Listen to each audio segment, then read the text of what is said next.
अस्सलाम वालेकुम दोस्तों। 2018 EPS पॉइंट सिस्टम इम्तहान की तफसील। जनूबी कोरिया में जनरल वर्कर के तौर पर काम करने वाले या काम करने का इरादा रखने वाले जिन्होंने अभी अप्लाई करना है, गैर मुल्कियों के लिए बनाए गए कवानीन में अक्सर औकात तब्दीलियाँ होती रहती हैं।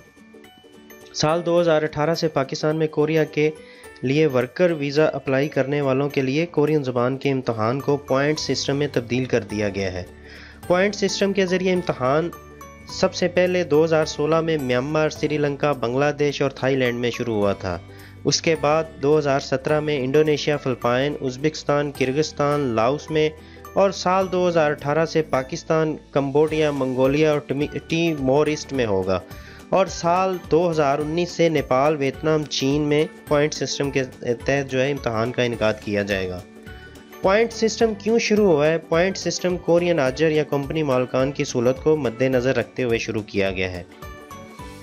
यहाँ पे कोरिया में हर साल के एंड पे या साल के शुरू में सर्वे करवाए जाते हैं। हर महकमे में, यहाँ तक कि पार्लियामेंट में भी अगर कोई कानून नया बनने जा रहा होता है तो उसका आवाम से पहले सर्वे करवाया जाता है, पूछा जाता है आवाम से कि उनकी क्या राय है इस नए कानून के बारे में।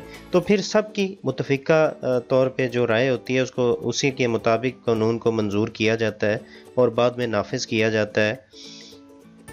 तो इसी तरह ये सर्वे में जो कोरियन मालकान हैं उनकी शिकायत की वजह से ये पॉइंट सिस्टम लागू किया गया है कि जो अहल बंदे हैं सिर्फ वही यहाँ पे कोरिया में आए, और उनके लिए ये पॉइंट सिस्टम शुरू किया गया है।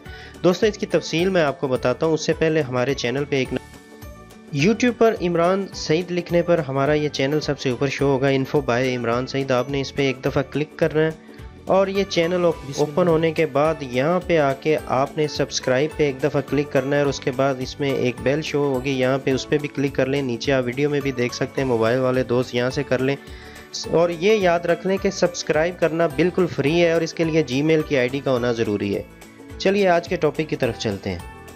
मरलावार देखते हैं कि किस तरह ये सिस्टम चलेगा। सबसे पहला मरला जो है, कोरिया में जॉब के ख्वाहिशमंद हजरात के लिए पॉइंट सिस्टम इम्तहान की रजिस्ट्रेशन के लिए जगह का तयन किया जाएगा और इम्तहान की तारीख का इश्तहार शाया किया जाएगा। और गैर सेहतमंद अफराद जिनको नज़र का मसला, कलर ब्लाइंड जिसको कहते हैं, उसका मसला होगा या कोई और जो बीमारी होगी, तो उस बंदे को अहल तस्वर नहीं किया जाएगा। वो ना अहल होगा जिसको कोई ख़तरनाक बीमारी होगी या कलर ब्लाइंड होगा। दूसरा मरला देखें, दरख्वास्त दहिंदगान से कोरियन ज़ुबान का इम्तहान लिया जाना।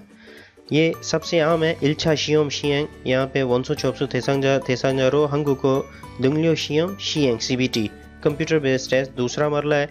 तीसरा मरला इल्छा शियोम हपक्योकजा फलफ्यो, कोरियन ज़ुबान के इम्तहान में मेरिट के मुताबिक पास सालाना कोटा से 2 गुना ज़्यादा उम्मीदवारों का इंतखाब, यानी कि मेरिट के ज़रिए सालाना कोटे से 2 गुना ज़्यादा अफराद का इंतखाब किया जाएगा।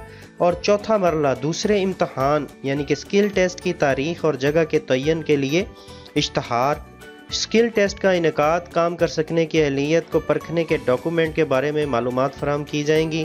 पाँचवा मरला स्किल टेस्ट के लिए रजिस्ट्रेशन के साथ स्क्रीनिंग मॉनिटरिंग भी की जाएगी। जो आपकी संदेह वगैरह या जो भी आप डॉक्यूमेंट उधर काम का तजर्बा इस तरह की जो देंगे उनकी स्क्रीनिंग की जाएगी, उनको चेक किया जाएगा।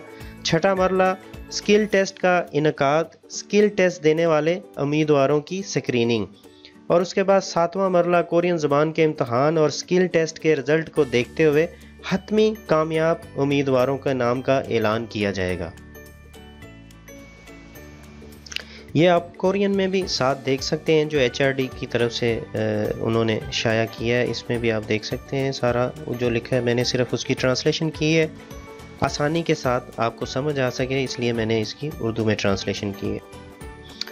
कोरियन ज़ुबान का इम्तहान पास करना लाजमी है नंबर 1 पे, और कोरियन ज़ुबान के इम्तहान में पास होने वाले उम्मीदवार स्किल टेस्ट देने के अहल होंगे।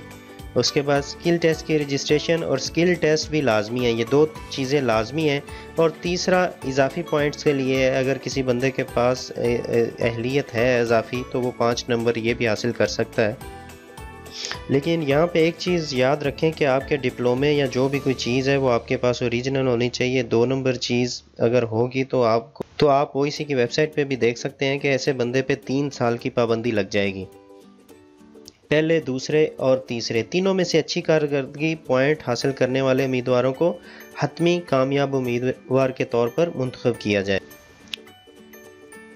دوستو یہاں پہ آپ دیکھ سکتے ہیں کہ HRD کی طرف سے یہ سارا طریقہ کار، ٹیسٹ کے نمبر کتنے ہیں، کس طرح کون کون سے ملکوں میں کب کب ہوا، یہ سارا طریقہ کار یہاں پہ لکھا ہے، میں نے اس کی یہاں پہ ٹرانسلیشن کی، آپ دیکھ سکتے ہیں۔ صنعت کے بارے میں مینوفیکچرنگ کا جو ہے یہاں پہ ٹوٹل 200 نمبر ہیں اس کے لیے مینوفیکچرنگ کے۔ کورین زبان کا امتحان 100 نمبر کا اور سکل ٹیسٹ 100 نمبر کا ہوگا، اور کام کرنے کی صلاحیت کو پرکھنا، اس کے لیے 5 نمبر اضافی انہوں نے یہاں پہ دیے ہیں۔ کورین زبان کے ٹیسٹ میں 100 میں سے 40 نمبر یا اس سے زیادہ نمبر حاصل کرنے والوں کا نام میرٹ میں آ سکتا ہے۔ میرٹ پر آنے والے امیدوار ہی دوسرے ٹیسٹ یعنی کہ سکل ٹیسٹ کے لیے اپلائی کر سکیں گے۔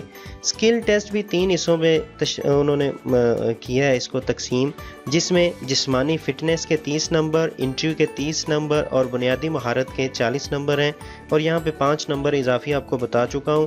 اگر آپ کا متعلقہ فیلڈ میں تجربہ ہے تو اس کے 3 نمبر ہیں، اگر پیشہ ورانہ تربیتی سرٹیفکیٹ آپ کے پاس ہے تو اس کے 1 نمبر ہے، اور نیشنل تعلیمی سرٹیفکیٹ ہولڈر کے 1 نمبر ہے۔ ٹوٹل 5 نمبر ہیں یہاں پہ، 3 نمبر تجربے کے ہیں، جو اگر آپ کا متعلقہ فیلڈ میں 1 سال کا تجربہ ہے اس میں تو 3 نمبر اس کے ملیں گے، 5 نمبر یہ ٹوٹل اضافی بنتے ہیں۔ دوستوں میں امید کرتا ہوں کہ آپ کو اس کی ساری سمجھ آ چکی ہوگی، لیکن پھر بھی اس کے بارے میں اگر آپ کا کوئی سوال ہو تو آپ نے YouTube پر مجھے اس ویڈیو کے نیچے کمنٹ میں آ کے پوچھ سکتے ہیں، کمنٹ کر کے پوچھ سکتے ہیں، اور اگر آپ کو یہ ویڈیو پسند آئی ہو تو YouTube پر اس کو لائک ضرور کریں۔ وہ ویڈیو ختم کرنے سے پہلے میں آپ کو پھر ایک دفعہ کہوں گا کہ YouTube پر ہمارا چینل ہے، اس کو ایک دفعہ سبسکرائب لازمی کریں اور بیل کے نشان کو بھی دبائیں تاکہ ہماری نئی آنے والی ویڈیو آپ تک پہنچتی رہیں۔ اب تک کے لیے اتنا ہی، اجازت چاہتے ہیں، دعاؤں میں یاد رکھیے گا۔ اللہ حافظ۔